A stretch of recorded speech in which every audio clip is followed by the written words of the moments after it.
Bonjour, ici Martin Boudreau. Bienvenue à ma troisième vidéo sur mes problèmes d'ascenseur. La première s'intitulait « Le laxisme et ses fruits » où je dénonçais le laxisme de la Société d'habitation du Québec dans la gestion du programme d'adaptation de domicile.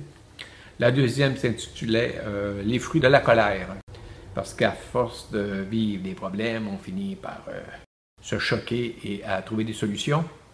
Une solution, j'en ai trouvé, c'est mes nouveaux palliateurs. C'est ce que je présente à la fin de cette vidéo-là. La vidéo que je présente aujourd'hui s'intitule « Les fruits de la cupidité ».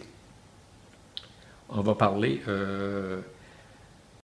des problèmes de l'ascenseur Savaria, mais concrètement, comment elle devrait fonctionner, comment elle fonctionne, puis quelles sont les solutions à leur ascenseur, à l'ascenseur Savaria.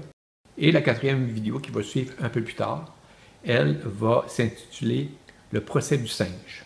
Et ça va porter sur la poursuite que je vais faire contre Savaria pour dommages exemplaires.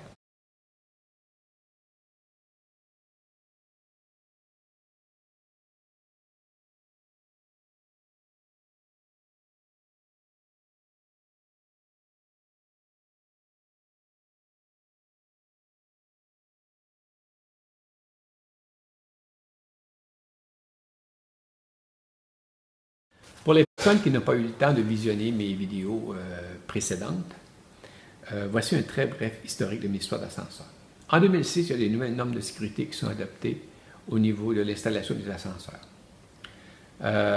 C'est la raison pour laquelle la SHQ décide de changer mon ascenseur Racibet, qui avait à peu près 12 ans d'usure, par un ascenseur de marque Atlas. L'ascenseur Racibet, de mémoire, elle n'avait pas brisé de façon exceptionnelle. Oui, il avait brisé, mais c'était rien d'exceptionnel. Bref, on m'installe un nouvel ascenseur, l'ascenseur Atlas, et grâce à ces nouvelles normes de sécurité-là en question, l'ascenseur Atlas a seulement brisé 17 fois la première année de l'installation, soit l'année de la garantie. Pendant l'hiver 2011-2012, l'ascenseur Atlas a brisé 11 fois. Coût pour les contribuables, 6 777,90 $. Ces factures-là se rajoutaient à toutes les factures qui avaient précédé, bien sûr. Écœuré, je demande à la SHQ de me débarrasser de cet ascenseur-là pour deux raisons. Elle met ma vie en péril et en plus de ça, elle coûte une fortune aux contribuables. La SHQ accepte. Le 5 décembre 2012, j'ai donc un tout nouvel ascenseur installé à mon domicile de marque Savaria. Grâce aux nouvelles normes de sécurité, 5 jours plus tard, j'ai les pompiers et les ambulanciers au pied de l'ascenseur qui cherchent une façon de me sortir de là. Sur une période de 15 mois, l'ascenseur Savaria a brisé 29 fois.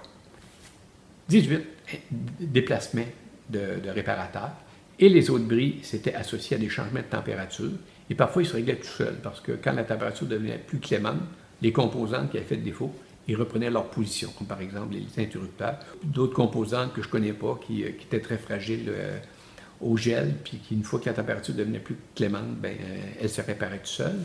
Les autres réparations, on les a faites en jouant avec le breaker de l'ascenseur. On baissait, puis on montait ça, puis elle finissait par partir. Mais il y a eu 18 déplacements de réparateurs pour les bris associés à cet appareil-là en question. Entre le 29 novembre 2013, soit 5 jours avant la fin de la garantie, et le 24 mars 2014, l'ascenseur Savaria aura coûté à Annette 3 223,45 $.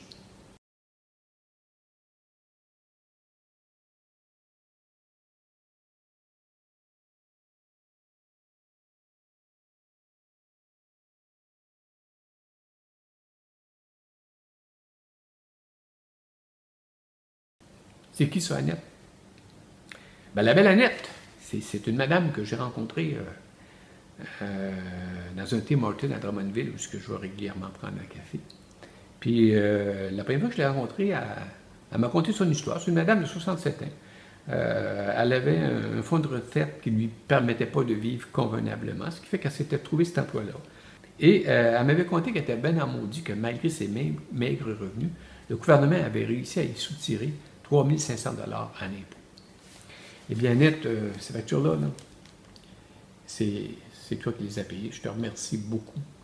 Mais comme tu vas pouvoir le constater dans les animations qui suivent, toutes ces factures-là auraient pu être évitées comme ça. Et elles sont, sans exception, elles sont tous injustifiées. Voilà, c'est ça l'histoire de mes histoires, ma saga avec les ascenseurs. Maintenant, on passe aux animations.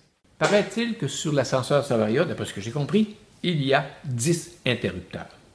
Ces interrupteurs-là ont brisé une fois, 2 fois, 3 fois, 4 fois, 5 fois, 6 fois, 7 fois, 8 fois. 8 fois, c'est ça. 8 fois. 8 appels de service pour des interrupteurs qui ont brisé 8 fois. Je vais vous montrer un peu à quoi ça ressemble l'interrupteur. Attendez un peu. Ici. Ça ressemble un peu à ça, un interrupteur. Il y a peut-être des limites switch, là. Ça, c'en est un là, qui va à l'intérieur, là. Mais je pense que ceux de Savaria, ils vont aussi à l'intérieur, là. Puis, ce qui colle, là, c'est la petite affaire ici, là. C'est là-dedans qu'il y a le contact. Il y a 2 fils qui arrivent là, tu as un contact ici, puis quand il y a une butée qui arrive là, tout, le courant est coupé. OK, ça fonctionne comme ça. Puis c'est ça que gèle tout le temps, la bidule ici. L'affaire de Savaria, j'aimerais vous montrer le vrai interrupteur. J'ai demandé qu'on me le laisse, on m'a dit qu'on ne laissait pas les pièces. Les roues d'ailleurs qui ont changé dans l'ascenseur, j'ai demandé qu'on me les laisse et on refusé aussi. Les interrupteurs de Savaria sont gros comme ça, à peu près la même épaisseur, puis large de même, puis ils sont bleus. Puis ils collent tout le temps. Bien, qu'est-ce que vous voulez que je dise sur les interrupteurs? Moi, je n'ai pas de compétences là-dedans, je ne suis pas ingénieur en génie mécanique, mais je sais qu'il y en avait des interrupteurs sur l'ascenseur Racibec, que la SHQ allait voir dans mon dossier, je pense qu'ils n'ont jamais changé les interrupteurs. De ce que je me rappelle qui avait brisé sur l'ascenseur Racibec, c'était la palette monnaie qui avait cassé, puis une chaîne qui avait cassé. C'est ce que je me rappelle pas d'autres bris survenus. Puis des interrupteurs, regardez un automobile, il y en a plein d'interrupteurs dans un automobile. Combien de fois vous avez changé des interrupteurs dans votre automobile? Savaria a juste à mettre les bons interrupteurs. Les autres bris sur l'ascenseur Savaria, les boutons qui gèlent. Regardez ça comme est-ce qu'il y en a des boutons sur l'ascenseur Savaria. Il n'en manque pas. C'est quoi le problème des boutons? Ils collent. Je ne sais pas combien de fois que j'ai donné des coups de poing sur ces maudits boutons-là pour qu'ils sortent de leur emplacement. T'sais. Ou encore, je sortais le briquet, je les faisais chauffer pour qu'ils puissent sortir. Là. Moi, l'ascenseur Atlas avait exactement le même problème. Puis à un moment donné, il y a une compagnie que j'utilise souvent pour réparer mon ascenseur. En particulier, mon ascenseur Atlas que j'avais avant, c'était Adaptation 04 à Trois-Rivières, où vous avez un excellent service. À un moment donné, on m'avait amené des petits capuchons en latex transparent qu'on avait mis sur les boutons de l'ascenseur Atlas. Puis ça avait tout réglé le problème. Les boutons n'ont jamais gelé après ça. Savaria, ils sont venus chez moi 14 fois. Comment ça se fait que, quand je pense au nombre de fois qu'ils sont venus ici, Savaria, comment ça se fait qu'ils n'ont pas mis ce banal petit moyen de protection-là? Un banal petit moyen de protection qui peut me coûter la vie. Si je reste pris là-dedans, moi, là, parce que les boutons, ils gèlent, là, puis qu'il fait moins 25 dehors, là, puis que mon cellulaire tombe à terre, là, je mords joli, là, pour des gugus à 10 cents. Là. Puis comment ça se fait que la SHQ paie encore pour des factures qui s'est marqué dessus, bouton gelé avec un signe de pièce à côté? Ça se règle facilement, ce problème-là. Un autre des bruits récurrents sur l'ascenseur Savaria, c'est la plaque de sécurité. La plaque de sécurité, c'est ce qui est en dessous de l'ascenseur. Là, vous voyez la vidéo. C'est ce qui est en dessous de l'ascenseur. Puis que quand l'ascenseur a descend, toute la plaque monte. Là, il y a des interrupteurs que le courant est coupé, puis l'ascenseur arrête là. Ça évite d'écraser quelqu'un qui est en dessous de l'ascenseur. Le problème, c'est que leur maudite plaque de sécurité est en plastique, puis elle colle tout le temps. Puis vous savez, du plastique, là, il y a beaucoup plus d'expansion dans du plastique que dans du métal. C'est pas comparable. Fait que quand la température passe de plus 30 à moins 30, attendez-vous à ce que ça joue en maudit. Puis ça, c'est pogné avec des vis, là, cette plaque de sécurité-là en question. Ça fait que, moins demain que la plaque est ratisse, elle vient pogner sur les vis, ça fait qu'elle ne veut plus bouger, elle colle, soit en haut, soit en bas. Puis c'est pour ça que ça brise. Là, vous voyez une petite vidéo que je montre là, où c'est que ça brise, puis comment est-ce que Savaria a tout rongé autour pour essayer de libérer, régler ce problème-là.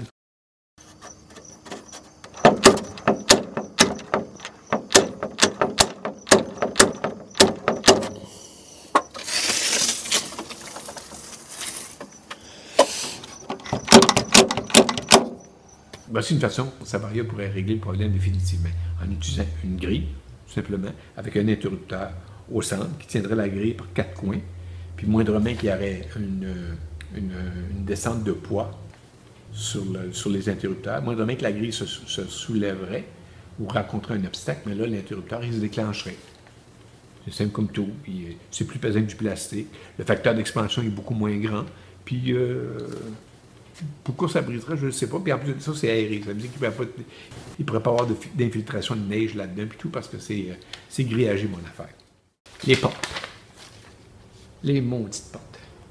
Si vous saviez comment j'ai eu des problèmes avec les portes Atlas et les portes d'ascenseur Savaria, c'est infernal. C'est vraiment mal pensé, mal conçu. Là, vous voyez la photo de la porte. C'est un cadre en métal avec un grand panneau au centre. Le premier problème que j'ai avec cette porte-là, c'est quand je réussis à embarquer dans l'ascenseur, puis qu'il vente, si le vent pogne dans la porte, là, ben là, elle ne va pas se fermer parce qu'il y a un petit bras pneumatique après ça. Là. Puis le petit bras pneumatique, c'est comme le bras qu'on a après nos hatchbacks d'auto. Puis, c'est pas assez fort pour vraiment que la porte se ferme comme il faut. Qu'est-ce que vous faites? C'est que vous reculez, là, vous donnez un élan par en avant, en sachant que la chute n'est pas loin, il faut faire attention, pour que la porte elle se ferme le plus vite possible, en espérant qu'il n'y aura pas de coup de vent. Puis ça, il faut le faire des fois 5, 6 fois, 10 fois, 20 fois, avant que ça réussisse à marcher, surtout quand il vente fort. L'autre problème, quand disons qu'il neige, il y a à peu près 1 pouce de neige, mais vous savez que la neige, ça va fondre parce qu'il y en a du bon temps dans la journée, puis c'est dans les premières neiges. Vous n'allez pas déranger un déneigeur qui va partir de Drummondville parce que c'est pas couvert, ces affaires-là. Problème que j'ai réglé avec mes palliateurs. Vous n'allez pas appeler quelqu'un à Drummondville juste pour venir déneiger ça puis lui payer un 3 heures minimum, n'est-ce pas? Fait que, bon, ça va fondre, mais vous prenez quand même le risque de rentrer dans votre ascenseur. Vous rentrez dans l'ascenseur, vous ouvrez la porte, la neige se tasse, vous embarquez dans l'ascenseur. La porte ne va pas se fermer parce qu'elle est pognée dans la neige en bas. Pourquoi elle est pognée dans la neige en bas? Parce que la porte est à peu près à 5 mm, de 5 mm à 10 mm du sol. C'est trop bas. Elle est trop basse, la porte. La régie du bâtiment, ils disent que ça prend 4 pouces entre les barreaux. Parce que, paraît-il, qu'un enfant qui est capable de marcher à 4 pattes a toujours la tête plus grosse que 4 pouces. Fait que pourquoi qu'ils ne laissent pas un espace en dessous de leur maudite porte? Elle arrêterait d'accrocher sur le plancher puis de bloquer modérément qu'il y a un peu de neige, tu sais. Puis pourquoi que leur porte, ils la font pas grillager aussi? D'ailleurs, j'ai oublié de mettre ça sur ma vidéo. Il pourrait très bien une porte en grillage plutôt qu'un grand panneau. Comme ça, le vent ne pognerait pas dedans. La porte. Encore la porte. Ce que j'ai fait pour régler mon problème de porte, je me suis patenté un bâton là, avec un genre de vis au bout et un anneau. Là. Là, vous voyez sur la photo comment c'est fait. Là. Fait que j'arrive par en arrière, je finis par tirer la porte. Quand j'ai un manteau sur le dos, c'est pas évident, pas tout. L'autre problème que j'ai avec cette maudite porte-là, que j'ai eu avec ces maudites portes-là, c'est que tu embarques dans l'ascenseur Savaria, tu veux monter. Tu embarques dans l'ascenseur Savaria, tu montes, tu arrives en haut, tu vas pour sortir, tu t'écrases les orteils dans la porte parce qu'elle ne veut pas ouvrir. Puis moi, j'ai un fauteuil avec un moteur roue. Ça fait qu'un moteur roue, quand ça sent une résistance, ça comprend qu'il faut fournir un effort parce qu'ils sont dans une pente. Ça fait que là, je rencontre l'obstacle, il donne un coup, puis là, ouch! Je m'écrase les orteils. Pourquoi elle n'a pas ouvert la maudite porte? Vous ne le savez pas. Mais ce que vous vous rappelez très bien, c'est qu'il y a une semaine, il s'était passé exactement la même affaire. Puis que vos orteils, ils étaient encore bleus. La Christ de porte. Non, bon, là, voici une animation virtuelle d'où ils viennent ces problèmes de porte-là en question. Puis comment on peut les régler. Premièrement, la porte là, que vous voyez, là, le dessous, il est dégagé. Il est dégagé comme le demande la régie du bâtiment, à 4 pouces. Donc, les problèmes de 1 pouce de neige, là, il n'y en a plus. Le frotter à terre, la glace qui pogne là-dedans, il n'y en a plus. D'autres modifications. Il y a un bras qui fait en sorte que je peux fermer la porte. Par moi-même, si jamais il vente, si elle ne veut pas se fermer, je t'appelle de déplacer ce bras-là. Puis, la maudite... Regardez la porte, là, cette petite vidéo-là qui montre là, que la porte, là, elle est fixée après un poteau, là où il est charnière, fixé sur les charnières, puis ce charnière-là est fixé sur un poteau, puis ce poteau-là est fixé sur la maison, puis la base de ce cadre-là, qui forme un U, est fixée sur le balcon. On est au Québec ici, on est en hiver. Avec le gel et les gels, les choses bougent. Fait que la porte Savaria, là, elle passe son temps à se promener. C'est pour ça qu'elle ferme mal. C'est pour ça que les contacts ne se ferment pas parfois. La porte, elle te la ferme, puis le contact il arrive à côté, il arrive trop haut ou trop bas. Ou encore, il est rentré dedans, là, ça bouge un peu, c'est mis bloqué, puis c'est pour ça que j'ai de la misère à l'ouvrir qu'à diable, tu sais. Fait que je le règle avec ce petit bras-là. Une modification bien niaiseuse, comme vous pouvez le constater. Mais il y a une chose importante, regardez maintenant où est-ce qu'est l'interrupteur. Là, les autres, ils mettent l'interrupteur au bout de la porte. Là. Je ne le mets pas là, moi, l'interrupteur. Je le mets dans la petite boîte noire que vous voyez, là. Puis c'est tout simplement un système de door-lock qu'il y a, là, comme dans les autos là-dedans. Puis quand le bras se ferme, bien, automatiquement, le contact, il y a un contact qui se fait, qui vient barrer la porte dans cette position-là.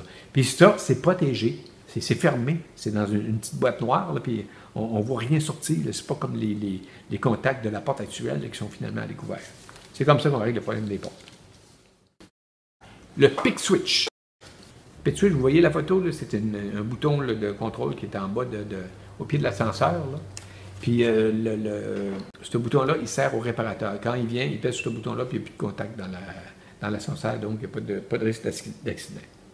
Le problème, c'est qu'il est bas, puis il est accroché par la ligne légère. Puis quand il est enfoncé, moi je suis en haut, je ne sais pas. Puis quand j'ai appelé les 2 fois, c'était justement pour cette histoire-là de pick switch en question. S'il le mettrait plus haut, il ne serait pas enfergé par les dénageurs. Mais il y a une autre raison pour laquelle ce bris-là, ces bris-là ne sont pas du tout justifiés, c'est que le pick switch, il n'est pas exigé à l'extérieur. Il est exigé à l'intérieur. À l'extérieur, il y a d'autres moyens de sécurité. Puis des moyens de sécurité qui brisent tout le temps sur l'ascenseur, il y en a assez. Si on peut s'en débarrasser, on s'en débarrasse. Autre source de bruit, les interrupteurs parachutes. La plateforme de l'ascenseur Savaria est dotée d'un système de support.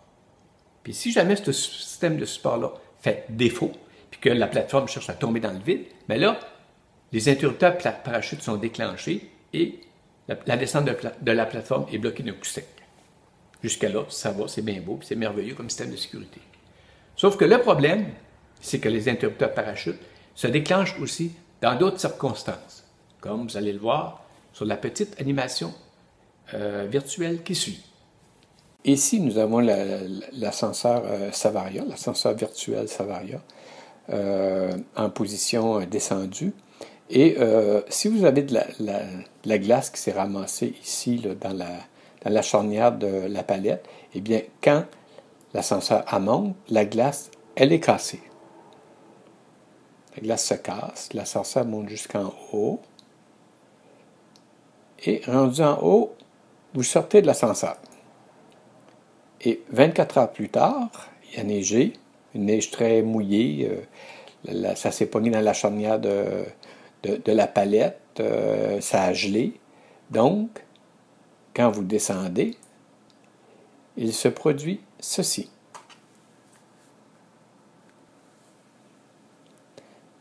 Dessin, on fait un gros plan, il y a de la glace dans la peinture, il ne faut pas l'oublier. Pow! Là, vous êtes dans la merde jusqu'au cou. Parce qu'il y a juste une façon de régler ce problème-là. Vous ne pouvez pas tirer sur la petite corde qui est dans cette boîte-là, mais il faut démancher la palette pour réussir à sortir de là. Donc, ça prend vraiment un technicien ou quelqu'un qui s'y connaît un petit peu en mécanique, qui a des bases minimales en mécanique, puis qui vient réparer ça. Pendant ce temps-là, vous êtes pris dans votre ascenseur. Et s'il fait moins 25, bien là, vous êtes gelé. Et si vous n'avez pas accès à un moyen de communication, ben vous êtes mort. Voici maintenant de quelle façon on règle ce problème-là des interrupteurs parachutes. Là, vous voyez l'ascenseur qui monte. Vous voyez la palette là, quand elle monte. Là, ben là, s'il y avait de la glace, elle a cassé. OK? Fait que donc, la palette est libre de mouvement. Rendue en haut, la palette, elle tombe dans la petite encoche que vous voyez sur l'animation. Puis là, 24 heures plus tard, vous voulez prendre l'ascenseur. Vous embarquez dans l'ascenseur, qu'est-ce qui se produit si vous descendez? Bien, la palette, elle vient casser la glace qui est dans la charnière, puis là, elle descend. Puis en rendu en bas, elle se positionne là où elle doit se positionner. Avez-vous vu là, comment est-ce que c'est une façon banale de régler un problème qui met ma vie en péril, qui aurait pu me tuer carrément? C'est aussi simple que ça. Les barillets de clés. Là, vous voyez à l'écran le barillet de clés qui est utilisé qui est installé sur l'ascenseur de Savaria. Ça prend 2 mains pour s'en servir. En d'autres mots, vous arrivez, vous tassez pour que vous arrivez à ouvrir la petite porte, puis là, après ça, vous venez à insérer la clé. Chose que je ne suis pas capable de faire. C'est quoi ma solution avec des barillets de clés pareils? C'est de laisser mes clés dedans. Fait que je laisse mes clés dedans. Et il y a de l'infiltration d'eau. Bizarre, j'ai toujours laissé mes clés dans les interrupteurs, dans les serrures Savaria, puis Atlas, puis il n'y a jamais eu d'infiltration d'eau dans leur barillet. Bizarre. C'est vrai que ces bris-là, ils sont arrivés un petit peu à la fin.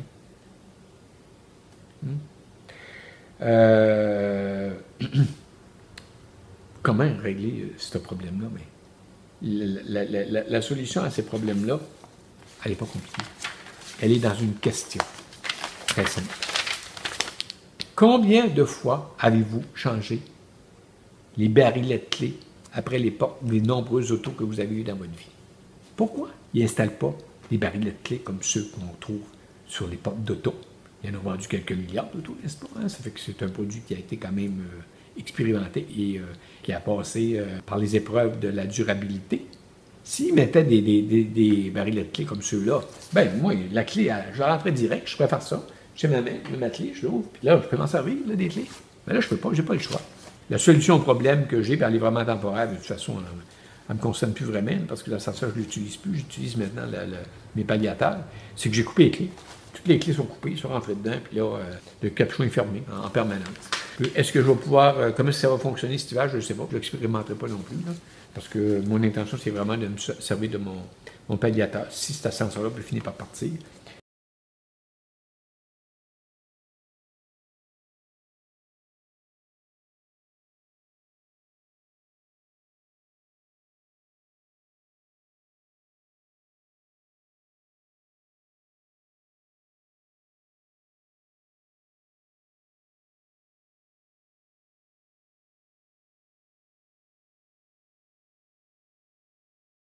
on vient de voir l'ascenseur Savaria, avec toutes les sources de bruit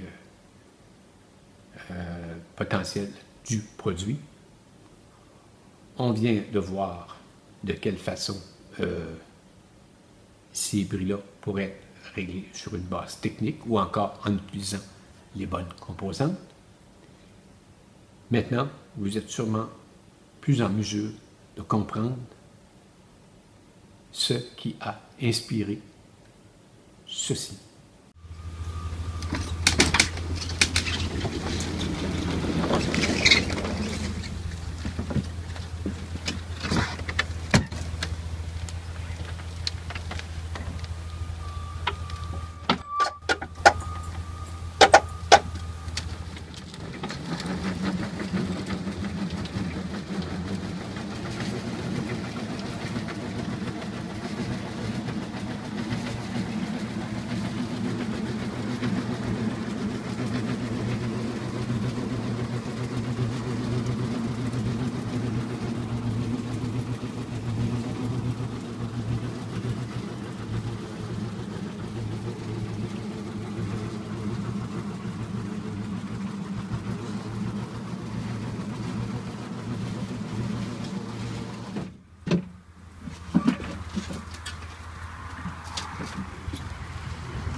Parce que, voyez-vous, il y a une façon de régler les problèmes des ascenseurs résidentiels au Québec d'une manière définitive. Et ça, vous allez le comprendre un peu mieux lorsque mes trois autres versions de palliateurs vont être présentées sur ce blog. Et aussi quand je vais pouvoir lâcher ma bombe.